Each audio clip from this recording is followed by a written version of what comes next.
पिताजी सारा संसार आप बनाते हैं, फिर आंख बंद करके आप किसका स्मरण करते हैं? तब ब्रह्मा जी बोले, बेटा नारद, मेरे ऊपर भी कोई है।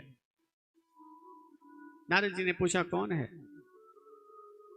तब ब्रह्मा जी ने सृष्टि प्रक्रिया विस्तार पूर्वक नारद जी को सुनाई। प्रकृति और पुरुष के समन्वय का लय हो गया।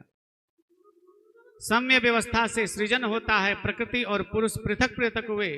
प्रकृति का दर्शन जब हुआ पुरुष किया, तो पुरुष के दर्शन करते ही प्रकृति में हलचल उत्पन्न हुई। उस प्रकृति में हलचल उत्पन्न हुई। उसने सर्वप्रथम महत्व की उत्पत्ति की। महत्व के द्वारा त्रिविधि अहंकार, सत्व, रज, तम की उत्पत्ति हुई। तमोगुण के द्वारा पृथ्वी, जल, तेज, वायु, आकाश आदि पंच महाभूतों की उत्पत्ति हुई। और इसी के द्वारा पंच मात्राएं, शब्द, स्पर्श, रूप, रस और गंध, ये तमोगुण के द्वारा उत्पन्न हुए।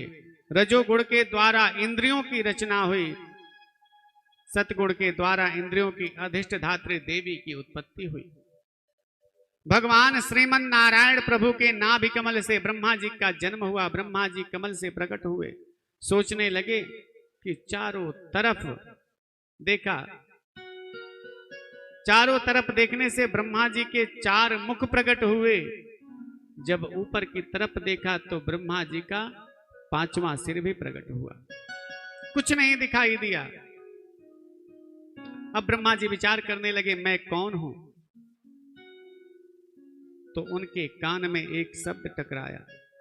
स्पर्श वर्ण तो 16वां त और 21वां अक्षर प। ब्रह्मा जी के कान में तप शब्द सुनाई दिया। तब ब्रह्मा जी तपस्या में संलग्न हुए और घोर तपस्या किया। उस दिव्य तपस्या से प्रभु ने उनके हृदय में अपने वाणी को प्रकट किया। उसी दिव्य वाणी से चतुर श्लोक की भागवत कहते हैं, ज्ञानम परम गुहामें। भागवत कहते हैं, ब्रह्मा जी जरा ध्यान से सुनिए, आप अपना अत्यंत गोपनीय ज्ञान तुम्हें प्रदान करता हूं। अपितु अनुजम यज्ञ, तुम इस ज्ञान को ग्रहण करो। ब्रह्मा जी कहते हैं, भगवान श्री नारायण उनके हृदय में कहते हैं कि ब्रह्मा जी, आप सृष्टि के पूर्व में केवल एक ही थे और निष्क्रियता थी, मेरे अतिरिक्त कोई नहीं था।